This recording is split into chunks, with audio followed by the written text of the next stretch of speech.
One of the greatest human struggles is being too dependent on people's opinions and approval of them. The need to be liked, respected, approved of, valued, appreciated, to know that you've done well and that you have a sense of worth, that you matter, and therefore you seek this validation in others. And when you do not receive these, they become your obstacles to your success, happiness, and peace of mind. So, why do many people struggle with this?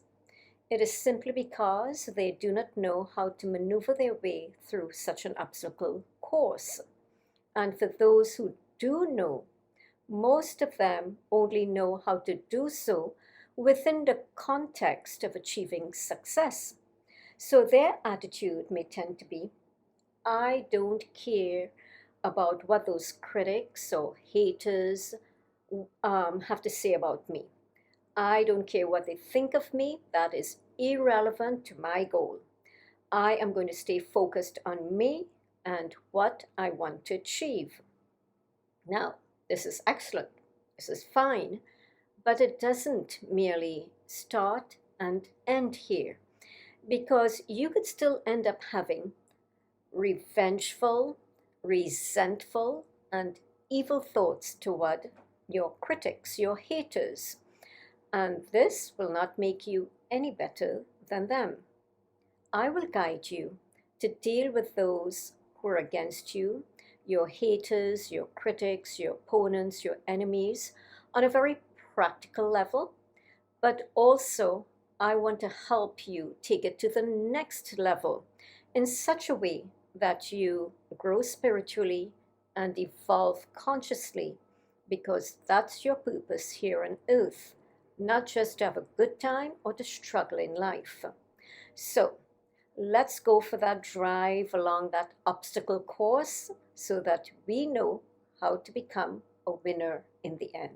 When people do not like you and what you do, I say continue doing it for those who approve of you, who appreciate you, who like you, who love you, and what you do.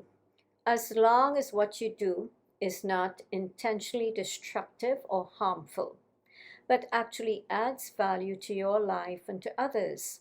In which case, I say don't stop because of your critics, your haters, even if the number of your lovers is small. Who knows, maybe over time, those numbers may begin to increase. Do you realize how easy it is for you to give up and just cave in because of those who resent you, who hate you, who do not like you, instead of staying focused on those who appreciate you and support you? It is very easy for human beings to be swayed by the negative rather than the positive. And isn't this just madness? Really, give this some deep thought, and you would see how quickly you start to shift now toward your supporters. Notice how much value you give to those who put you down rather than those who pull you up. You see, I was a victim of this, so I understand very clearly how easy it is for this to happen. Now, in us maneuvering our way through this obstacle course, I want you to remember these two very important points. First of all, accept that in this world, you will always have those who like you and what you do and how you do it, and you would have those who just don't and won't. The second point, understand that even highly evolved, spiritual, and enlightened people, such as gurus and yogis and Jesus, they cannot do everything that will be deemed right and pleasing to others. And therefore, neither can you. Because what you do and how you do it will always be judged by others based on their point of view, their perception, their conditioning, over which I can guarantee you, you have little or no direct control. So on a practical level, I want you to do what is necessary to protect yourself from your critics, your haters, your enemies, your opponents. If they could harm you, pose a threat, and even create havoc in your life. But you're going to do so from a clean inner environment, not from a revengeful space, because your ultimate purpose is to grow through the situation spiritually and evolve consciously. If your critics, your haters provide you with criticisms, with critique, I say examine the critique objectively. And let me explain what that means. To be able to do that objectively, it means, and I like to say, become the objective observer. So this is what it means. It means putting some space between you and the happening. And when you can do that, you'd be able to see whatever it is you need to see very clearly. What is said, what is being done to you. You'd be able to look at it with a different pair of eyes. You can see it clearly, because what happens when you put that distance, you are not caught up in it, and you're not caught up in it emotionally. So no suffering can take place because there's distance between you and the happening. When you can do that, determine if it is constructive and whether or not it can be beneficial to you and to your goals, to your life, to your well-being. And if the answer to this is yes, I say embrace it and use it to your advantage to improve yourself. But to be able to do this all depends upon the opinion you have of yourself. And I'm going to share with you what that opinion should be. And I'm going to quote it from my book, Insights, A Life Companion, because I believe it's well said in here. I think I did a good job in expressing that. It says here, make the opinion of yourself a solid and beautiful one, built on a strong and stable foundation, but with room for improvement. Then other people's opinions of you will not be able to shake you nor break you down, as you're open, flexible, and ready to transform if needed. You see, when you build a beautiful opinion of yourself based on a strong foundation, but you leave some room for improvement, then you're in a position to flex a little bit. So if somebody throws a critique at you, or says something negative about you, or does something negative toward you, then you're in a good position with that room for improvement to flex a bit, to look at it objectively, to shift a little bit, adjust as is needed, right? So what happened? You have the upper hand, and therefore in this way, you have claimed authority over your life instead of giving it over to others, to your haters. The other point on this is, then once you can do this, then you are in a position now to not get emotionally caught up in the hateful personality of your critic, because now you're focused on just what you need to look at objectively. This means you have to be attentive to what is happening in you to make sure that negative feelings are not taking over. Then you're at an advantage point to look at the substance of the critique instead of looking at the doer of the critique, the negative delivery and articulation of the message. You will not be caught up in that. This is when you could objectively and rationally see if there is any worth in the criticism, and then you can use it meaningfully to your advantage. If the criticisms are baseless, then ignore them and their owners and treat them all as useless. Give no attention to them, as they do not deserve your attention, your tension, or even a mention. They definitely do not deserve your sleepless nights. And they really do not deserve you creating crazy thoughts that steal your peace because of what they did or said to you. When you are criticized about yourself or something you do, it is very easy to have an identity crisis. Your identity becomes challenged as it is usually tied to who you think you are based on what you do and how you do it. Objectivity, though, can cut that umbilical cord you have tied to your identity. And when you can do this, whether the criticism is valid and useful or baseless, you can actually walk on without being affected negatively emotionally. And if you are affected emotionally initially, then understanding this allows you to drop it and move on so you don't hang on to it for too long. If your haters and critics are miserable, bet your last dollar that they want you to get off balanced with their hateful opinions about you. So you too could become miserable. In other words, they want you to become a loser. Wise up to this. Be smart. Leave them in their own misery.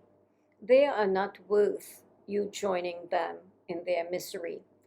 Otherwise, if you do that, what happens is that you are going to end up giving up your power, giving them power now to energize their hate for you, and it gets magnified. So don't go into defense mode. Instead, become proactive and direct your attention to your supporters, to your believers, to your lovers, as they will energize you on what you do and how you do it. They are the ones who deserve your attention, not your baseless haters.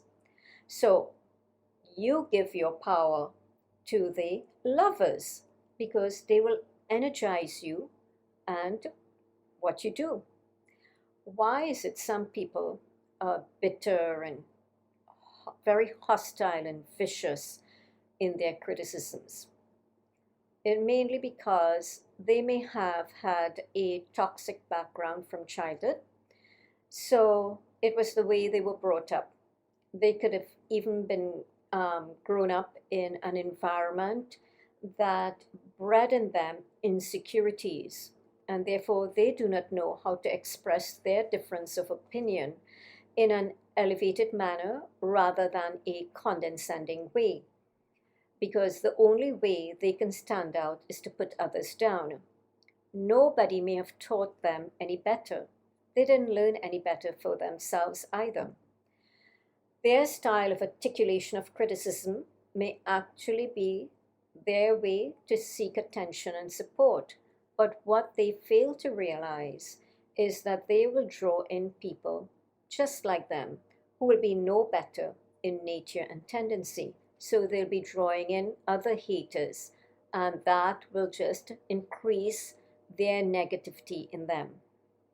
Their hateful ways, believe it or not, and I like to say this, and many people find it difficult, are not personal to you, because if you were not in the picture, they would choose someone else. It is not personal to you because this stuff is in them, and therefore that's what is going to come out of them. If you were not in the picture, they would definitely find somebody else to unleash their hate and dislike and negative criticisms onto. And any vulnerable person would be their ideal prey. So please do not become their prey. Do you know that critics and haters, enemies, those who work against you, that they actually exist in your life to help you? Aha, yes, they do. And how are they going to help you? They're helping you to build strength in yourself, to build character. You see, you only know the substance of what you are made up of when you are challenged. How you act and react toward them, what you feel inside toward them, determine and show your substance. This is your opportunity to evolve. So please thank your critics, your haters, your enemies, those who are against you. So when you have negative people, people who are against you like that, don't try to get rid of them too quickly. Learn what you have to learn to build strength within yourself, to build your character. So when haters lash out to you, this is what I recommend. The first thing, learn to grow some thick skin. So negative comments, insults, and criticisms could slide like water off a duck's back.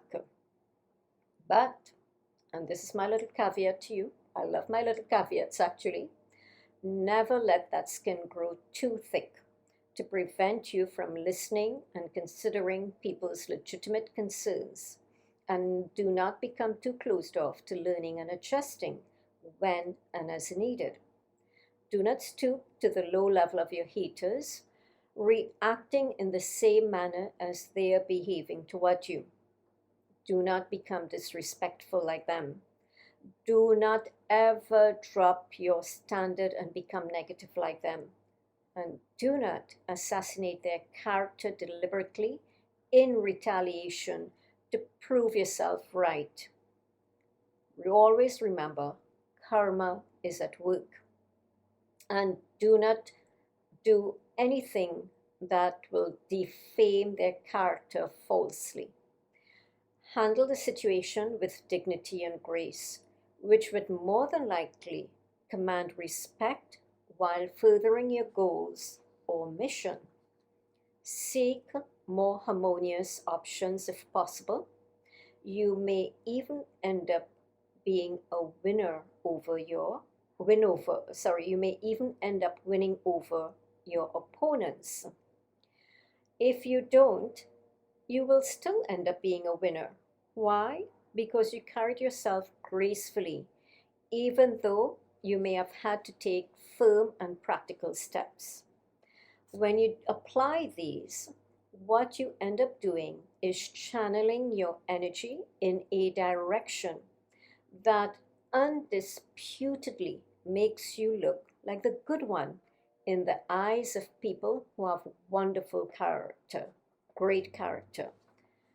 So let us end off now by looking at how you can deal with your opponents and take it up to a notch up, another level. I promise you that we were going to take this to the other level, to an even higher level of consciousness. Because remember, and I always want you to remember this, everything you do in life, everything you engage in life is always meant for you to reach to that higher level, that ultimate goal of a higher level of consciousness. Because this now is going to be the real test of your substance. So this is how you're going to deal with your opponents to bring it to a notch up. First one, be good to your haters, your critics, your opponents, those who don't like you, those who are against you, by treating them respectfully, yet not condoning or enabling erratic behavior. They may not deserve being treated good, but they certainly need it, as it may be the very thing they need to transform them. And this will bring peace in your soul because you know you're doing good. And that makes you a big winner. Send them good thoughts and energy. Do not wish them bad, because that will end up being bad karma for you. Have compassion for them, as they are already living in bitterness and negativity, living in ignorance, and this can be very painful. And pray for them. Why? Because it changes how you feel toward them. Pray positive wishes over them of blessings. In due course, this will change how you deal with them as you become more loving and compassionate for the dark inner world in which they live. And I like to say, always pray for your enemies. And I'm going to share another quotation here from my book. It is in chapter 72, Bless Your Enemies. And what I say here, there is a biblical teaching that says, bless those who curse you and do good to them who hate you. I choose to pray for anyone who is against me, so that they do not become a menace to themselves and others. So my prayer is, bless those who are against me. May their ways be turned around, their hearts filled with love, and their minds with understanding. In this way, I do not tarnish my inner being, but I stay in peace and I am free from their pull on me. Why wish your enemy the worst when you could wish them the best, so they would become loving and caring people like you? I also believe that my Creator is my vindicator, which gives me courage when antagonism is directed toward me. So stay in peace. You see, this puts you at the next level, a notch up, and how you expand and elevate your consciousness. This is how you're going to raise your vibration in this world. So, I encourage you to become like a beautiful lotus blossoming in the murky pond of life.